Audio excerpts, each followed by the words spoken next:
कृष्ण जी उर्फ पंडित जी के साथ कुछ उल्टा ही हो गया। जहां लोग आमतौर पर रिटायरमेंट के बाद समय काटने के लिए वो सारे काम करने लगते हैं जिनसे जिंदगी भर वो बचते रहे थे, जैसे कि सुबह शाम घूमने जाना, आस पड़ोस में दोस्त बनाना, पौधों में पानी डालना वगैरह वगैरह। लेकिन पंडित जी का हाल कुछ उल्टा ही था। उनके पास उनका गीता ज्ञान का ब्लॉग था, जिसके जरिए उन्होंने जाने कितने लोगों से दोस्ती कर ली थी। उनकी कंप्यूटर स्क्रीन की एक छोटी सी खिड़की थी जिससे वे सारी दुनिया को देख सकते थे, अपनी बातें कह सकते थे, दूसरों की सुन सकते थे।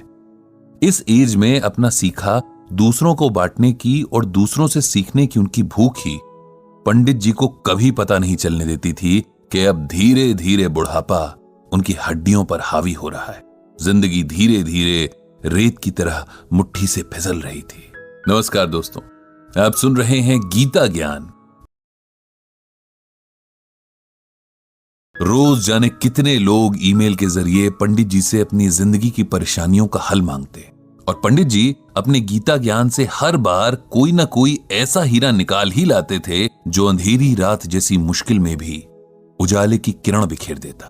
लेकिन कई बार दूर के लोगों को समझाना आसान होता है, अपने आसपास के लोगों को बिल्कुल नहीं, क्योंकि तब आप भी उनके दुख में दुखी होते हैं और तब उनके साथ आपको खुद को भी समझना होता है, जो कि दुनिया का सबसे मुश्किल काम है।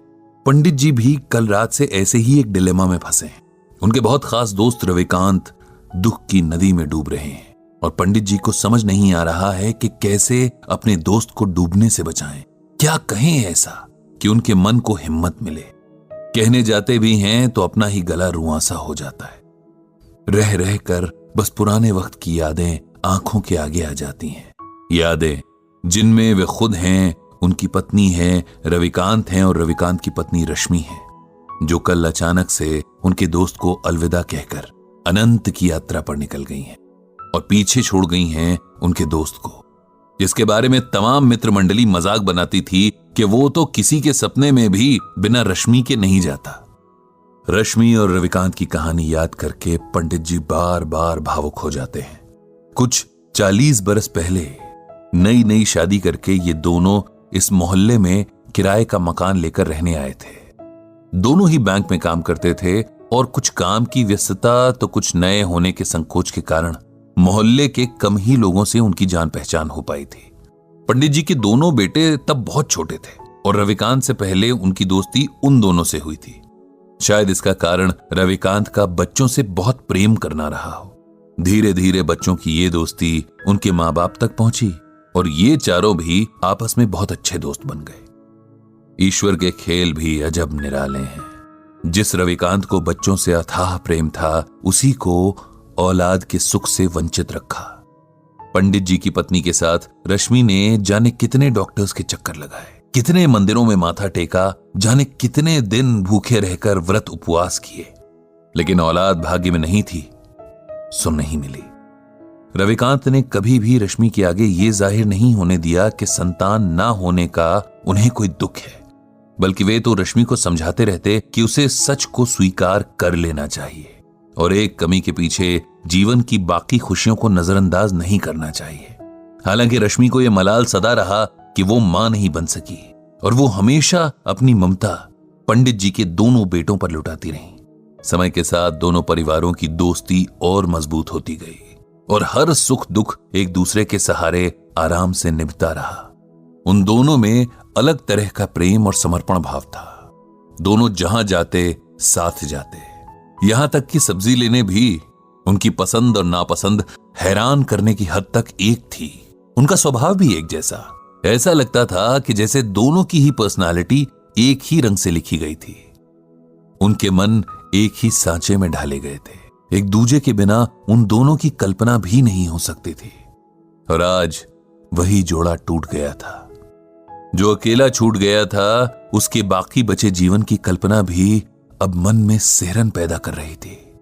किसी तरह बड़ी मुश्किल से रविकांत को सहारा देकर उन्होंने अंतिम क्रिया से जुड़ी विधियां करवाई थी। रविकांत का हाल ऐसा था कि जिसे देखकर पत्थर भी पिघल जाए। उसका विलाप, उसके आंसू देखकर तो मौत के देवता की आंखें भी भर आई होंगी।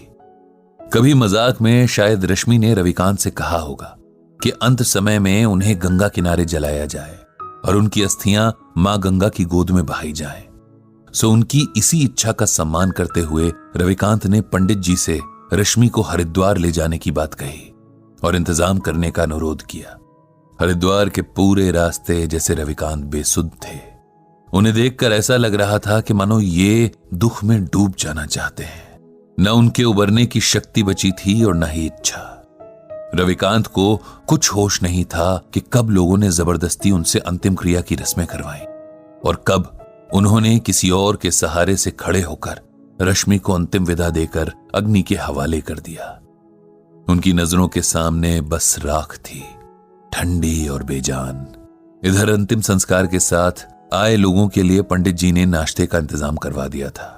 सब उधर बिजी थे और रविकांत अकेले एक बेंच पर बैठे जाने दुख के कितने गहरे समंदर में डूबे जा रहे थे। दूर खड़े पंडित जी ये सब देख रहे थे।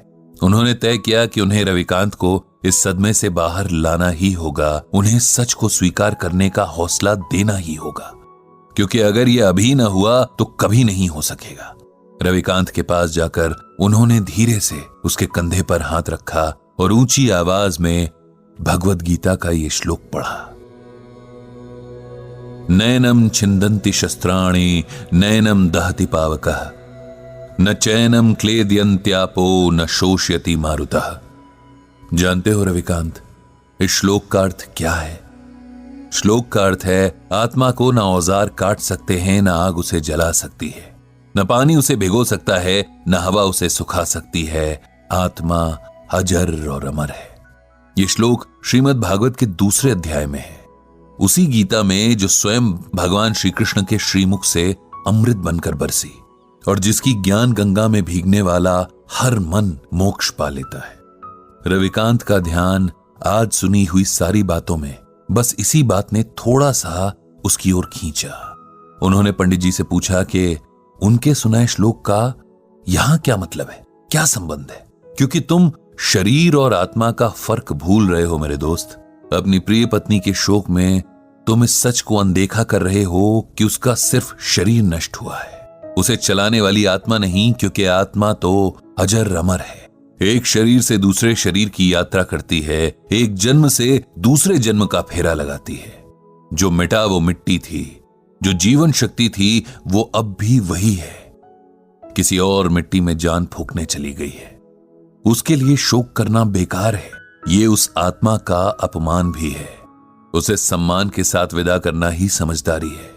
यही बात हमें गीता में भगवान श्री कृष्ण अर्जुन को समझाने के बहाने समझा रहे हैं।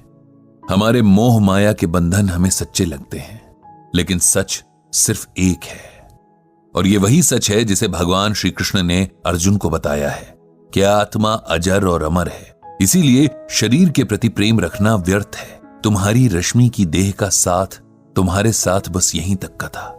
इस सच को स्वीकार कर लो और उसकी मृत्यु को उसी भाव से स्वीकार करो जिस भाव से उसके साथ को स्वीकार किया था। माता पिता, बेटा बेटी, पति पत्नी, ये सब रिश्ते देह से जुड़े हैं। आत्मा इन रिश्तों से आजाद है। वो किसी अभिनेता की तरह बस किरदार निभाने तक देह में रहती है। किरदार खत्म तो आत्मा भी किसी और किरदार को निभाने निकल जाती है। जो अब तक जिया उसकी अच्छी यादों को समेट लो, वही जीवन की कमाई है। उसी के सहारे आगे का जीवन काटना है। उस आत्मा को प्रणाम करो और खुद को शरीर के मोह से आजाद करो। पंडित जी की इन बातों को सुनकर और भगवद गीता के श्लोक की व्याख्या सुनकर रविकांत के मन को ऐसी हिम्मत मिली जैसे किसी डूबते हुए को किसी मजबूत हाथ का सहारा मिल गया हो। जीवन के लिखे को स्वीकार करने की प्रेरणा ने जैसे उसके डगमगाते कदमों में ताकत भर दी थी। उसने तय किया कि अपनी मर चुकी पत्नी की यादों को सम्मान देते हुए अब उसकी मृत्यु की सच्चाई को भी सम्मान देगा और साथ ही और भी गहराई से श्रीमद् भगवद गीता के ज्ञान को समझेगा। इधर खुद पंडित जी का मन भी अब शांत हो गया था। उन्होंने मन ही मन श्रीमद् भगवद गीता और भगवान श्री कृष्ण को प्रणाम किया। उनको धन्यवाद दिया कि उन्होंने गीता के रूप में मनुष्य के लिए हर मुश्किल परिस्थिति का हल पहले से ही बता दिया है, बस उसे ढूंढने और समझने की जरूरत है। ये गीता ज्ञान आपने सुना।